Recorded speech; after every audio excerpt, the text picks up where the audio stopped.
while here, I was working, I was a part of Access York and as well the ambassador for students with disabilities. So I was able to be in communication with a lot of students on campus with disabilities. And actually, my mom was here with me.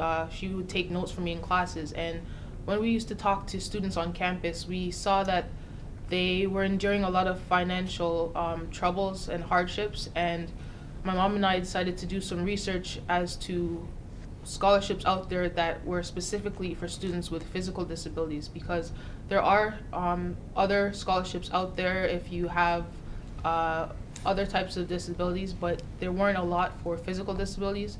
So that's where the idea was birthed, that we would create a foundation for myself in my name that would go and be specific to that need. So we formed a board of different diverse backgrounds, and we filled out all the paperwork for CRA, and in December 2013 we got our charitable number.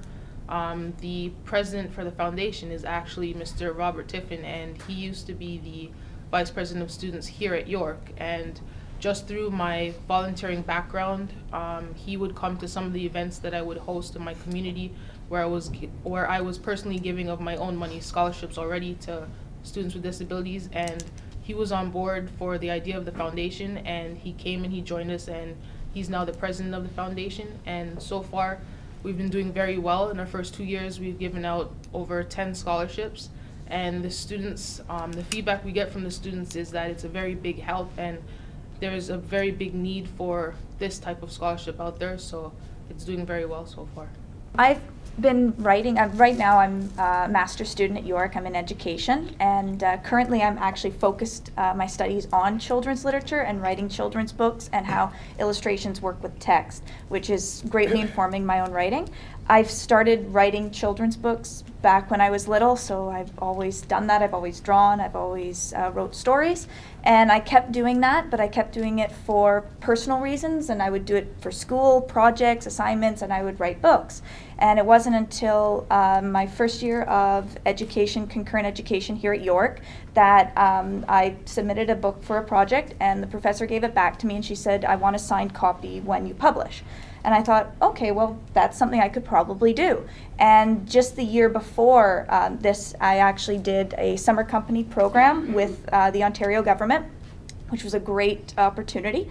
And I did it on t-shirts. I made artistic t-shirts with my artwork on them and sold them. And through the summer company program, I learned a lot of different techniques and ideas and mentorships and things like that. So I had the resources. I built up that whole kind of business that summer before. And I thought, well, this is something I can get into. So I started researching publishing and what it takes to be published. And it takes a lot to be published. And I thought, well, at the same time, I have a lot of creative ideas. I'm very much involved with that, and I want to be involved with that process. So I started to look into self-publishing, and it became a really great option for me, because as an author and illustrator, it's one of the few options that you can actually go through to be both, without a lot of different red tape and things that you go through. So I started my own kind of publishing company for my own books, Join in Press, and I found a printer. I sourced printing, I sourced marketing, I did all of that, and it took me a long time.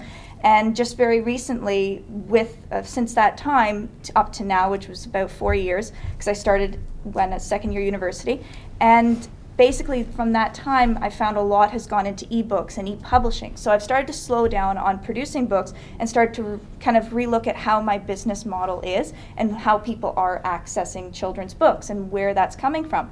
And I've started to go back to the books that I've already created and said, well, how can I improve on this? Which is a wonderful benefit of being a self-published author, is how can I improve on it? How can I change these books to match what's currently out there and what children and families are currently looking at to read, and what educators need to kind of assist in that reading process. So I've started to go back and look at all those things and kind of rework them. And at the same time, just this past year, as I mentioned, I'm doing dog bandanas and bow ties. And I'm doing that because I have dogs, had them all my life. They're part of my family. They've always worn kind of flashy bandanas and bow ties. And it was just a funny kind of quirky thing that happened where I couldn't find a certain kind of fun bandanas for my dogs. They're all very kind of cookie cutter things. So I just picked up a sewing machine. I've never sewn in my life. My family doesn't really sew.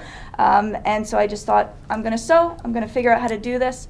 Went, bought a sewing machine, sat down, found videos, talked to people, and figured it out and designed bandanas and bow ties. And I've gotten a lot of feedback. I do craft sales, a lot of legwork.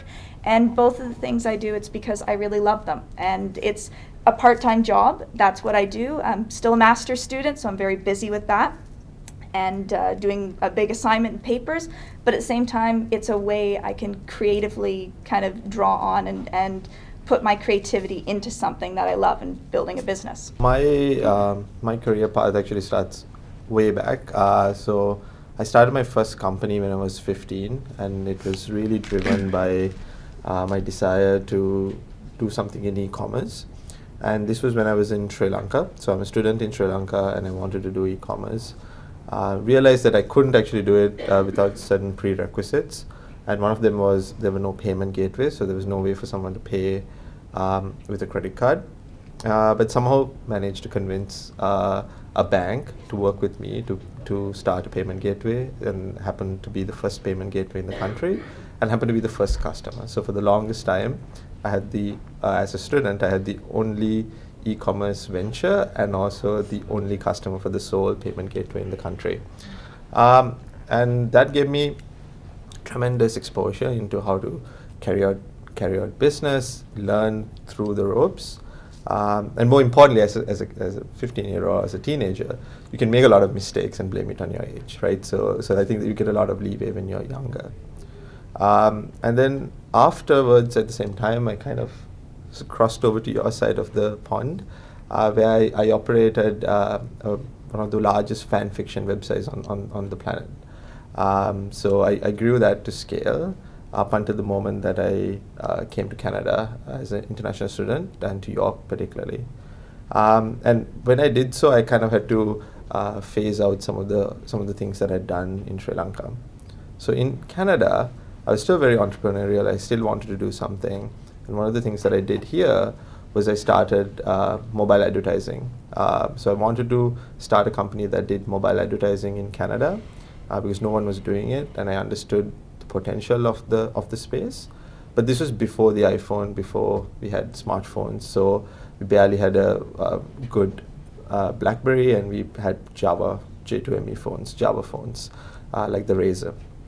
But we were very successful in, me and a business partner, we formed a company, and we were very successful in convincing large brands that this was a real opportunity. There was nothing you could do because the iPhone hadn't come out yet, but we were able to convince them that over time there are going to be all these great devices that would be in everyone's pockets, and everyone would have a smartphone, everyone would have a data plan, and they all saw value in it, but there was nothing they could do. And lo and behold, the iPhone comes out, and we were one of those first people. We were very lucky in that way, that we were the first guys to go in front of these large companies, and we painted an amazing picture that we couldn't deliver at the time, but they understood that we were visionaries in terms of how we saw the world. So we were very successful in building a business. So by the time I graduated, I had a very, very successful technology company, where in Canada at least, our largest competitors were the only people that had larger market share than us was Facebook, Google, and Yellow Pages. And after graduating, about a year later, I decided to sell that business because there was an opportunity. So when you start a company, especially a startup in today's world, there's two parts of exit. So one is you either sell your company once you've grown it and matured it to a certain point, and the other is to go public, so go to the stock exchange and become a public company. So I decided to sell my business, and then I decided to join a public company, which is where I work today.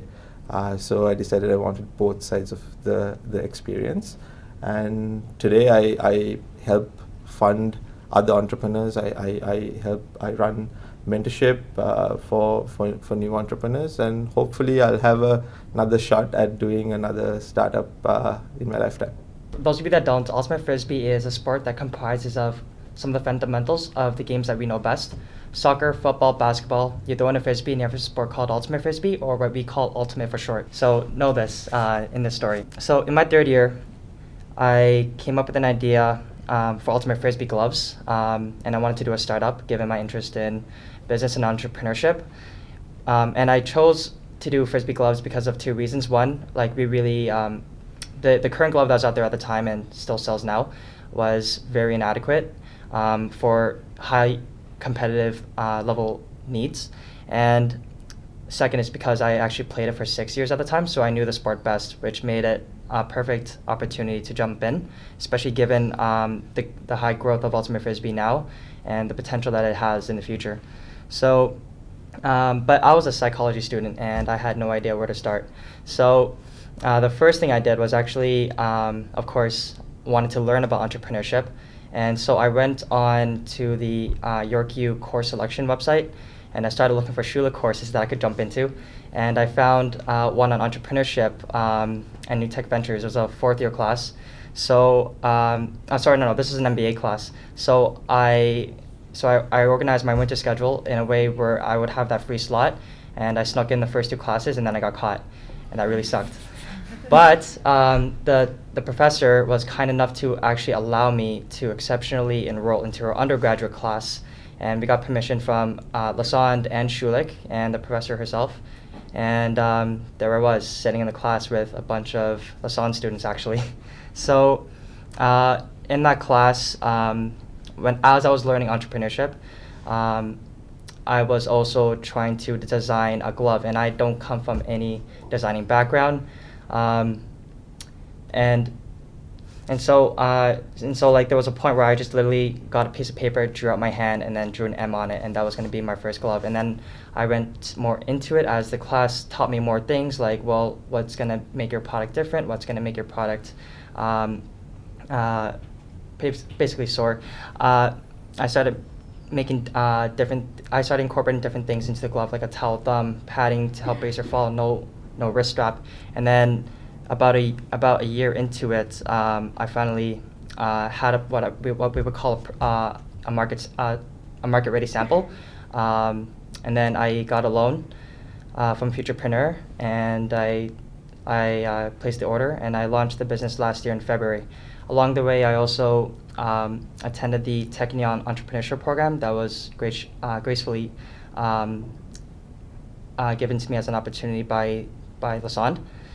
And when I launched the business in February, I just pretty much made a post on Reddit, did a few approached a few blogs, and it blew up pretty quickly. So then, as Mint was progressing on throughout the year, I was also grateful to have been given the opportunity to be mentored by people from the Best Hub, as well as Launch Ryu, and their accelerator program at Launch Ryu was phenomenal. And the mentors and also the peers that you can learn from at the Best Hub, they're truly amazing people, and they're there to really help you. And they helped me and guide me build Mint into what it is today. So along the way, here we are in January of 2016, and although we have one glove out right now, I used all the money that I made throughout the sales and reinvested it so we can have a platoon of products this year. So we're coming out with 4 new gloves, inventing the sport's first standard Frisbee cleat, which is something that's kind of the most important thing that we need right now, and it's ridiculous how we don't have any, as well as apparel and other things. So I do sponsor 9 professional players, including the first female player in the sport. So my story is as follows. I grew up in a Chinese family, and I also graduated from ramen, finance specialist. Those two things don't really mix well with entrepreneurship, and let me tell you why. Grew up in a Chinese family, you normally, you know the kind of stereotype where, you're not a doctor yet, then go back to school. So that's why I'm in school, because I have to be a doctor. And my dad keep on forcing me to do CFA, CSE, those kind of designations, and I did them, because that was before I actually started this whole thing. And the thing with ramen school of management is that they don't train you to be entrepreneur, which, now I think about it, it's actually kind of weird, because you have a business school that doesn't teach you to be entrepreneur, but rather it teach you to work for entrepreneur that graduate out of engineering. So that didn't make sense to me. Now it doesn't make sense to me. Now I totally figured it out. So having graduated from all that stuff, also I graduated from Master of Arts in Economics at York. I thought, I'm gonna be such a good consultant, analyst at this bank, that bank. Then I got a job at Scotiabank. Then I started to do this Latin American project with this guy in Scotiabank. Meanwhile, I'm doing that. I got an opportunity to fly to Japan for an MBA program. So I was doing my Scotiabank work while working as an MBA student in Japan. So when I finished my Scotiabank project, which turned out to be like a 300-page report, send it back to my supervisor, and that guy just look at it and be like, "Oh, sure, great, good job, and here's your payment," that kind of stuff. So I thought, all that time that I put in, I literally made no impact in the world. So I started to look for alternatives, but the pay was good. So in Japan, I learned about entrepreneurship, which is quite a coincidence, to be honest, because with that Scotiabank incident, I thought I still want to be a consultant for some reason. And so they teach you about business plan. They teach you about fixing business.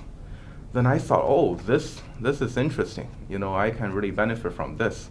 So we had several business plan competitions, which I joined and won all of them. And I thought, maybe I have a bright future in this. So I came back from Japan, not going back to Scotiabank, that's for sure. Then I joined a company, a medium-sized company, education company, that's kind of on the verge to go out of business. Well, they're not making that much money, to be honest. And I joined that company, and in 6 months, I changed their business plan, I changed their business model, and immediately afterwards they got funding.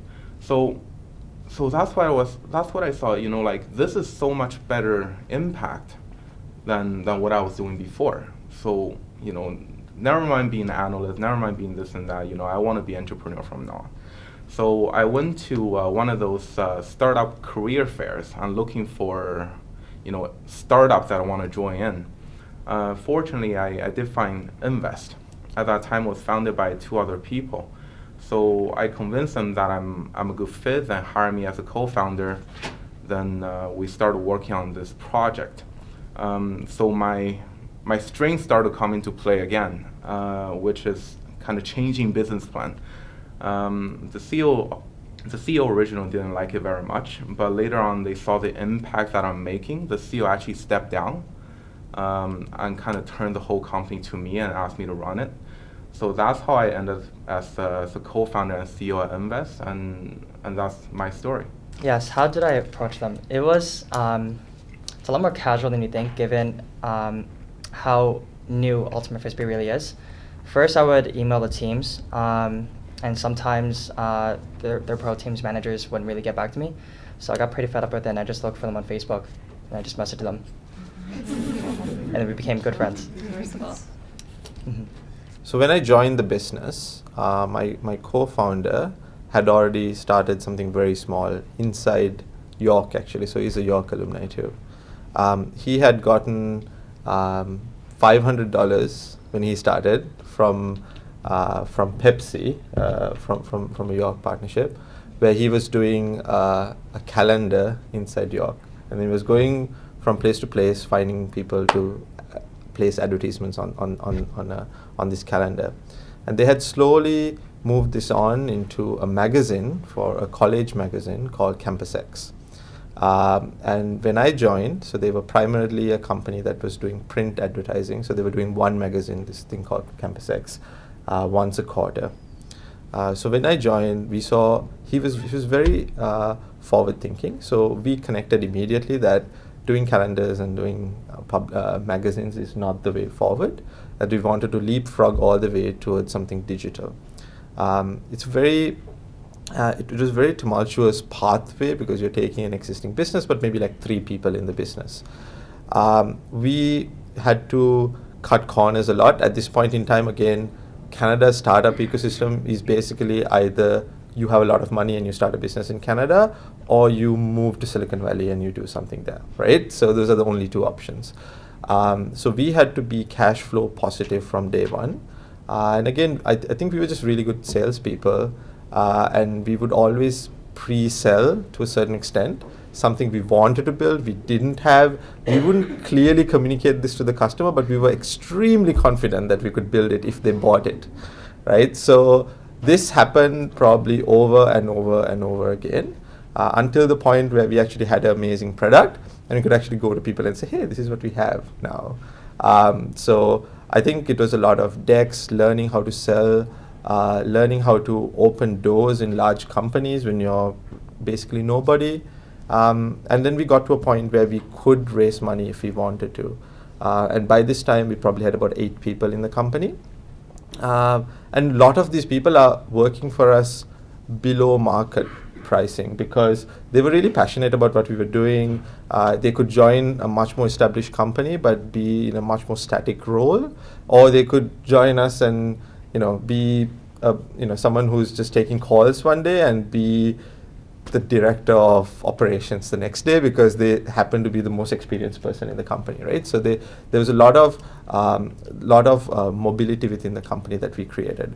We were also very successful in creating a amazing culture within the company. So for instance, up until the time we were about 30 people, we would have a barbecue every Friday for like 2 hours for the whole company. So we'll all just go to a metro or something like that, buy whatever food we wanted, we'll expense it on the company, and we'll build something in-house. That's the way we protected our employees. So they could go and work for a larger company, but they wouldn't really get the community and the culture that you would get from a startup at that point. So we are trying to raise money, and we would go to Boston, we would go to San Francisco, and we'd have lots of people interested in raising money. But we were, I think, quite unfortunate at that point in time where we'd set out a business plan, we'd set out a goal, we'd say, okay, this is how much money we want to raise, and this is how we're going to spend it. And at least at this point in time, by the time we finish these road trips in meeting investors and telling them about our business and why they should invest in us, the guys from Toronto would call in and say, hey, we just got cleared, we just locked in a larger account. We've now already beaten the forecast that we went to the States with, right? So it was really organic growth. So we never took money from anyone, and we grew to about 30 people, a couple of $1 million in revenue. We'd open an office in New York, we'd open an office in Dubai. I think we were in the process of, when I left, we were in the process of opening an office, I think, in UK. So we were going international as well at that point in time. And I think it's a lot of discipline, selling ahead of the curve, seeing what's coming down the line, and also being very, very professional, even though you're a small company. That was extremely important. Even when, I don't think we were any different in how professional we were between the point where we were 4 people, 8 people, 20 people, or 30 people. If someone called in and wanted to speak to someone in finance, there was always someone in finance that knew how to talk to that person, or someone else from the same company would call in and would say, can I speak to someone from accounts receivable? There would be an accounts receivable person, right? And these were very young people who would learn throughout that engagement how they were supposed to respond. But by the end of that engagement, they'd know what to do, right? And we had a lot of confidence in when we hire people, we wouldn't hire based on what they did in university or anything like that. We'd hire people that could learn very quickly, that could adapt to the role. So for instance, our director of operations, I think even to this day, is someone who did English as a major. So she's now running operations for a technology company, but she'd learned throughout her experience in the business. And when I hired my first head of engineering, he was 17, so I had forgotten to ask him how old he was. And then, like, on his first week in the job, he's like, "Oh, I just turned 18." I'm like, "Wow, that's amazing." But he's probably one of the smartest people I know. there's no guarantees, right? So at any given point, there's no guarantee that you'd succeed. Chances are you'd almost always fail, at least once or twice before you succeed. So I think my story of, if I consider the mobile advertising business as my first business, then the fact that it succeeded is an exception as opposed to the rule. But I think a big reason why it succeeded is because some of the other things that I did in the past, where I did fail and I learned from it, and hence I knew what to do. So when you're joining a startup, either as a founder or as an employee, I think you have to be ready to fail, but don't consider that to be a negative. I think you have to be, you'd learn so much from it. And I know for a fact that I would never repeat any of the mistakes that I did, and I'm stronger for it. The pros, that's the main negative that I see. The pros would be that there's no minimum requirement, there's no bureaucracy that states what your role should be. You fit into whatever role that fits you. No one's going to say, hey, you studied computer science, so you can't be in business or something like that. Whatever your passion, you could follow it. But you do have to have a lot of confidence in who's leading you or your vision, or you have to have a lot of stamina in going through the ups and downs of that business. So whether you're a founder especially, there's no guarantees. Almost always you feel like you're about to fail, but you need to persevere. But that's no different than being in university, I think, going through a course and feeling like you're always going to fail, but you end up graduating. I wouldn't say independently, because I do have the board of directors that works with me with my foundation. I'd say my mom, who's the executive director, is a huge part of the foundation.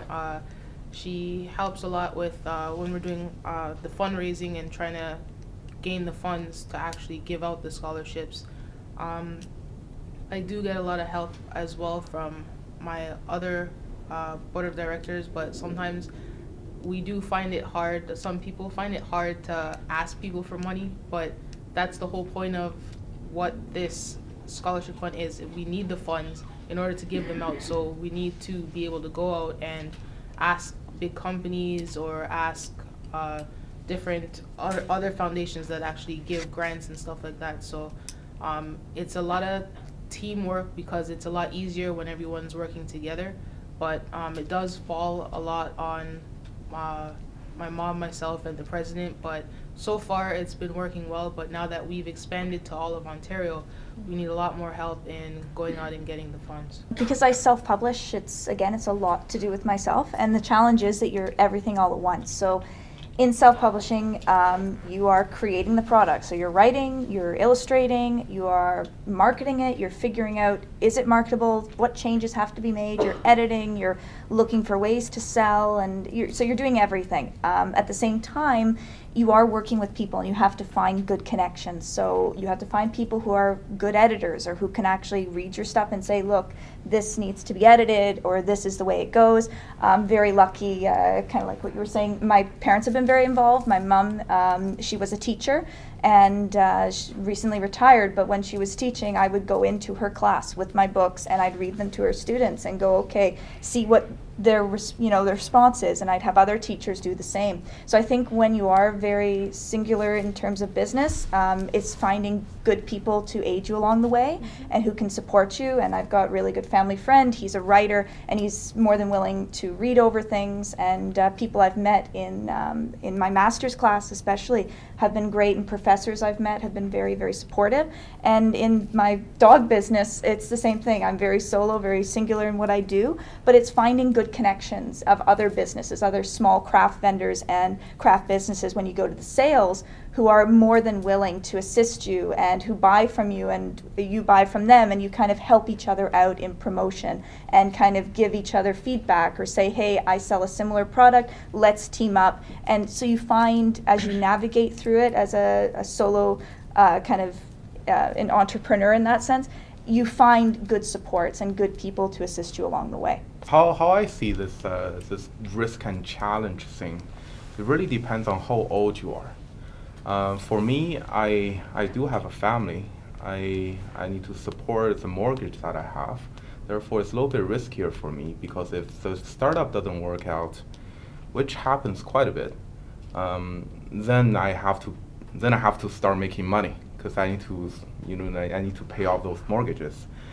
But if you are a student, you're currently in school and living off of your parents' money, then really there's no risk in opening up a startup, doing your own business. It's like a lot less risky lottery. You buy it, you win. Then by the end of the fourth year, you might have a company that is thriving.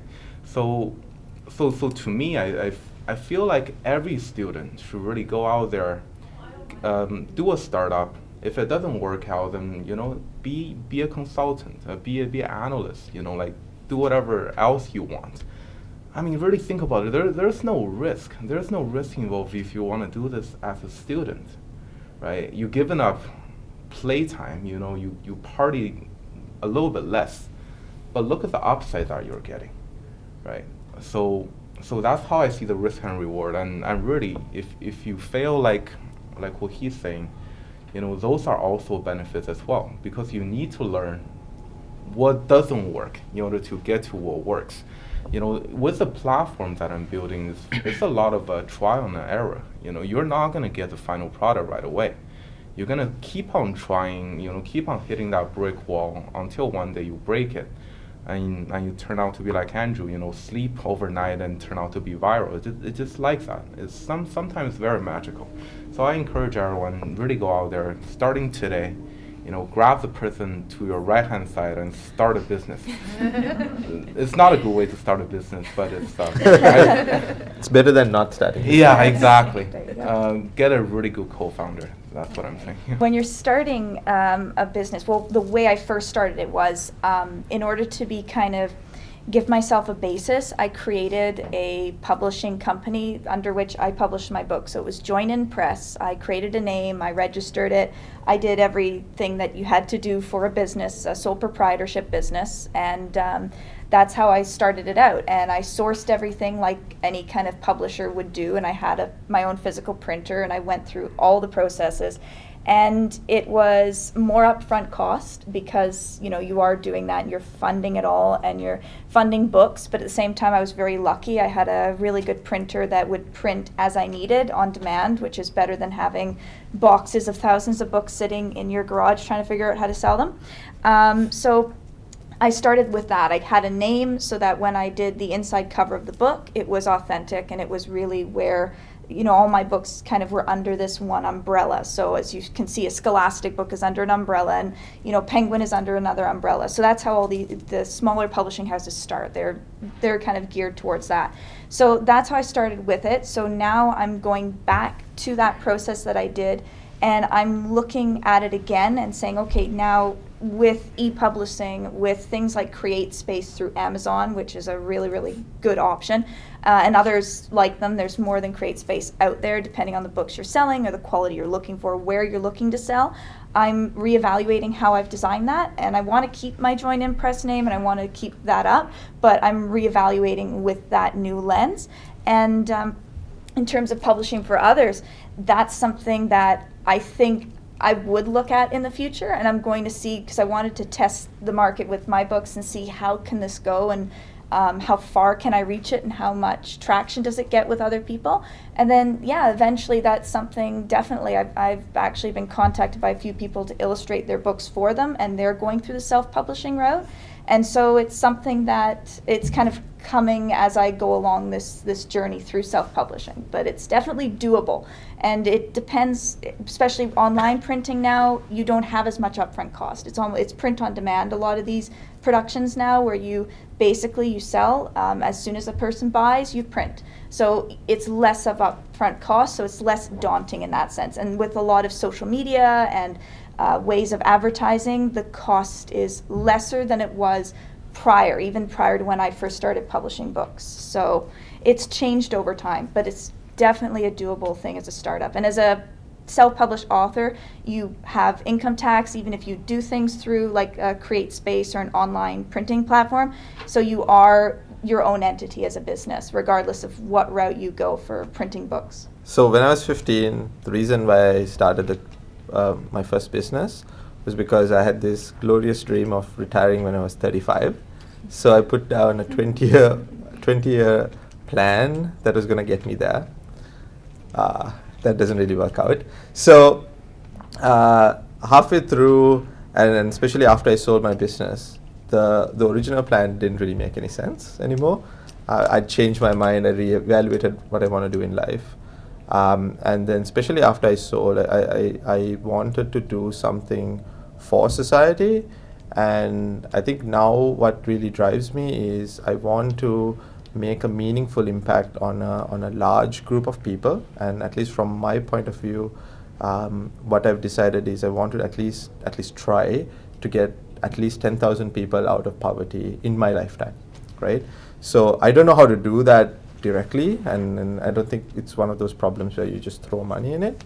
So what I have decided to do and pursue is to help entrepreneurs build businesses, and typically in scenarios where they can't, or there are other factors, environmental factors that are stopping them from doing so, make them very successful, let them also exit those companies in similar ways that I was able to, and hopefully they go on and do something similar to other people, right? So a lot of these startups tend to be multi-generational, at least from the ecosystem point of view. That's why Silicon Valley is so strong, because everyone who is going to invest in you typically has already gone through what you're going to go through, and as that process goes through, you get different dynamics in that society. So I've chosen Sri Lanka as one of them, and I'm trying to get people out of poverty in that way.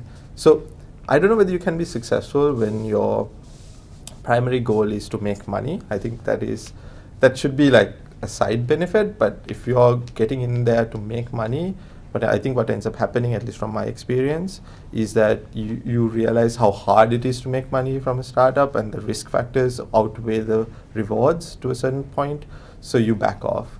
At least I felt like I would back off if that was a core goal. So my goal is something totally different that I can always feel comfortable with. But the pathway to that is what I know how to do really well, which is start companies and do things that are innovative. So that's what drives me. The reason for me being in this wheelchair, I had an accident when I was 16 years old. It was a skiing accident, and I didn't let that stop me. I finished high school, came to university, and I wanted my foundation to be something that could help others.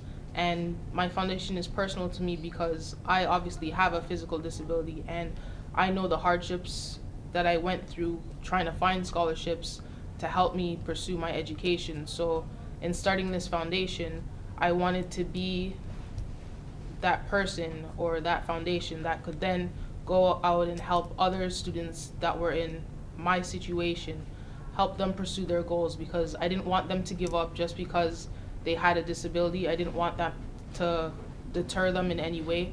And I know that having the disability is bad enough, but also having that disability gives you more financial hardships because you then need more help. You need extra help, and that costs money. So I wanted to be that person that they could look to and say, oh, she did it, so I know that I can do it too. And that's what's been happening with this foundation.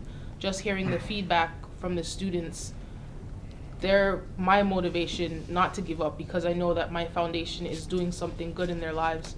They're telling me that they're able to buy extra textbooks or get extra tutoring because now they have the scholarship money that they got from my foundation, and they can pursue their education. So just hearing how good they're doing in school because of something I was able to do, that gives me the motivation not to give up. You know, when you get up in the morning and like what drives you, honestly, that's something you're gonna have to really ask yourself, because I believe that there's only two great things that will really make you go out of your way to do something, and that's if you really want something, or if you really want to try to avoid something through fear, or if you really are just like ambitious and you really want to do it. So like, you know, if you really want to be that person that gets up in the next day, and you really want to be that person that's really driven forward, I would recommend you need three things. One is motivation, two is will, and three is discipline. Those are the only three things that you need. Don't worry about money or any other obstacle in your way. Honestly, if you have those three things, and you have a plan on how to reach that goal, and you approach that plan in a very smart way, even if it's infeasible, then you make it feasible. And then really those are the three things. Those are the elements of approaching, I think, any goal, and you'll get there. And if you want to increase your discipline, I would recommend you do something that you really hate and keep doing it. Like, I'm actually serious. Like, I hated going to work at a part-time job at Best Buy, trying to sell computers that I really hated. And that actually built up my willpower and my discipline. And going forward over the last few years, I'd have to say, like, that experience really did help push me to actually have, like, the drive and the will to actually go out and do the things that I did. I 100% agree to that, doing something you hate. Can you guys believe me? I was a student that never ever participated in class. Whenever I'm doing a presentation, my heart beats so fast, and I pretty much every time I end up in the hospital. So now I'm actually doing this, and my heart doesn't even beat that much. I don't know if that makes sense. But to add to your question, I asked all of my co-founders to daydream every day. Like, we all have our goals. Ask them to think about it every day. It feels like every day we go to work, we're one step closer to that daydream of ours. Where Mai has, opened up a school of entrepreneurship somewhere, I have my name on it. Give back to a few of my favorite professors. Have room like this and label with their name. That's my daydream. I really want to see that day happen. One of my other CTO co-founders, he want to sleep for a year without leaving the house. And money is not a priority, but you can only do that when you have money. So in a way, I agree with you. So my other co-founder wanted to win this design award, right, for the site. Oh, also another one of mine is I want to be in 30 under 30 for Forbes. So those are things that keep us going. Like, really think about it, really motivate you. And again, discipline is another thing. Force yourself, do something you don't like. Also, be consistent in doing it. Like, if you starting off something so easy, but being consistent at it, whether good or not, that's a difficult part, and that's one part we need to train on. And I think that daydream really helps. I love doing art, and I love writing, and love dogs. So I'm very passionate about these things.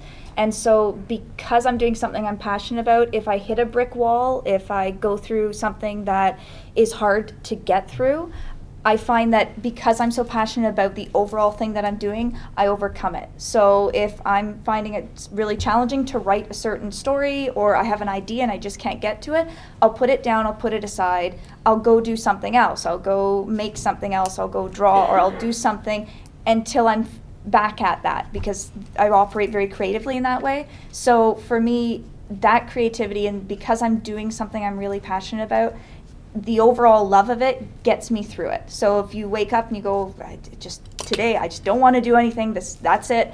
It's the drive that you really like to do it, and you have to step back and go, well, why am I doing it? Why am I writing books? Why am I doing whatever it may be?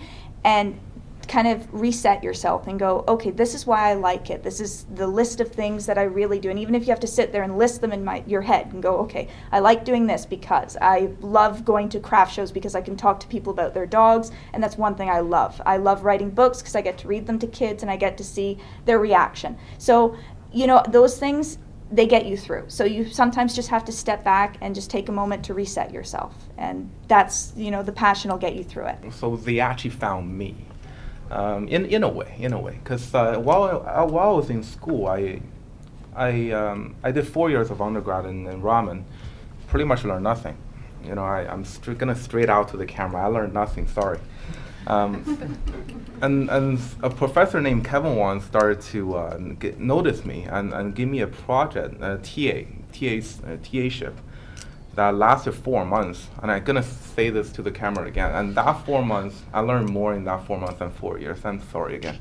But anyway, so what I've done was I built a financial model, and that financial model, normally if you see a financial model, that only work on Walmart, right? Because Walmart has stable dividend, and they have stable cash flow, they have stable growth. Therefore, that financial model, when you have a financial model, that only targets one company, you're always going to get a good financial model because you can change numbers and can change the algorithm to it. So what I've done was I did a financial model that aimed to work on 7,600 companies rather than just one. And it turned out it worked for 3,600 companies, which is pretty good. Like the number that comes out end up to be within 20% range of the actual price, which I consider is good. So I've done that. Normally student, like how Kevin sees that is, a student that graduate out of my class, they learn nothing. But well, when it comes to you actually took a step further. So the story here is, don't take school as a schoolwork. Really treat it as work. So coming back to your question, so I took that model, and I delivered it to the engineering people, pretty much, because they're in the they're looking for people that can build this type of financial model. So they saw my model and they really liked it. But again, after I joined in the company, it wasn't the financial model that really shines. It's my direction and my vision that they actually don't see. It's actually very dangerous to come into a company that you're going to throw your vision at them. Because think about it, they have built the company for a year, then some random new guy just be like, I don't think it's going to work, change this and that. So I was really be careful when approaching them with different vision. Instead of telling them, I don't think your stuff is going to work out well, I said, maybe we can have this feature implemented, that will bring this and that, right? So in a way, I'm shifting the company direction towards my vision, and while they don't even know it. So the real turning point came when we were applying for UTest. UTest is University of Toronto Early Stage Technology, which is an incubator hosted by U of T and Mars Innovation. They liked us, but they didn't love us. And the reason being, they don't think we are going to be the market leader of anything. Because when you think about it, stock recommendation, crowdsource, performance tracked, those are hot words. We might be the only player in Canada, but it's quite huge. That field is so packed in the U.S. So they didn't love us, so they kind of passed on to the opportunity. But under the table, Mike and Curtis, who are managers for UTest, contact me and say, we want to give you another chance. If you can figure out a way, in the next 4 months to shift your ideas, become a market leader at something, then therefore we can reconsider. And they say that because they believe in the team, not the idea. And something that you guys should definitely learn as well, get a good co-founder, that's always good. So I start to pitch them my idea at that time, right? My idea of not just delivering kind of performance track stock recommendation, rather kind of also backed up by reasoning, like having this LinkedIn approach, like very trustworthy source of stock recommendation. Because I do notice that investors invest not because it's recommended by someone, but it's rather recommended by someone with this reasoning. So with that, I kind of changed the company around and end up getting that funding. So at that time, it has proven that my vision and my direction with the company is much more beneficial in the long run. So that's why the CEO at the time just stepped down and let me take over. So after he stepped down, he left the company, and we had another engineer come in and also believe in what I do. And I every day for the past not initially when we get three new founders get together, I was feeding them with my vision. I was like, if there's anything you want me to consider, let me know as well. And in the end, we come up with this vision right now, what we have right now, and we're moving forward with that. And every day I have to confirm with them that this is the vision we want to go to. So when you set that straight, then again, you can greatly or perfectly integrate it into a team of engineers, which is normally quite impossible. Yeah, because engineers like to stick with each other. I mean, I read founders at work. A lot of startup really started off with a team of engineers rather than business people. You start today. I mean, how I started meant when I started my journey when I was in the beginning of my third year, and then launched it when I was in my fourth. And I, at the beginning, I did consider starting it after I graduated, but there are a ton of benefits starting it while you're still in school. Again, you have an abundance of resources, not only through the courses, but also through organizations and programs within your university, such as, again, the Best Hub, Launch YU, and I do believe there are actually a few student clubs that also help you with startups. And you just easily pop by and ask a professor if you need any help. Like, you're in school, education is, I wouldn't say it's the most important thing, but I would say make the most of your time and make the most of the opportunities you have while you're actually in school. Because being in school and also being young, like, these two things are things that you could really leverage, not only to your peers in your startups, but also, like, maybe even to investors later on down the road. You could be like, hey, I started a company while I was still in school, and, like, here I am at this point. Or even, while you're still in school, it's still equally as impressive to actually have started something in there. And there's so many reasons why I would encourage you guys all to just start today or tomorrow, and just don't wait until you graduate. In my scenario, not that I planned it as such, but by the time I graduated, I had myself created the perfect job for me to walk into as I graduated, and that didn't exist in my first year, right? Because the company didn't exist in my first year. So that gives you an amazing career path that you've now created a role that you can walk into. And yeah, for sure, you should definitely start a company when you're in school for the same reasons that we discussed before. Because as you grow older, the risk factors associated with a startup, I think, get harder and harder. And most definitely, if you want to run a startup or be in a senior role in a startup in your, like, early 20s, late 20s, I think you need to start when you're in school for sure. And the risk factors are the lowest at that point. Not that you can't start a company when you're older. I think there's infinite potential in your life, but I think the risk factors are at its lowest when you're in school. The ability to find, I think we just kept talking about co-founders and finding the right co-founder. This is super critical, because think of it like a marriage to someone in a short span of time. You guys have to get along in how you think, in your aspirations, in who's leading what. So it's almost like a marriage. And being able to find someone of that nature in school, I think you have so much potential than when you're doing a job and you need to find someone that you're going to start a business with. It's almost impossible. That's why a lot of people actually quit their jobs before starting startups, is because in order to network, it takes tremendous amount of energy and time. Whereas if you're amongst like-minded people, and that's why the hackathons and all these things are really, really important. You can go into that hackathon alone and maybe walk out with a co-founder that you may want to start a company with, right? So finding a co-founder in school, I think, is it's so simple compared to when you're actually when you're doing a job.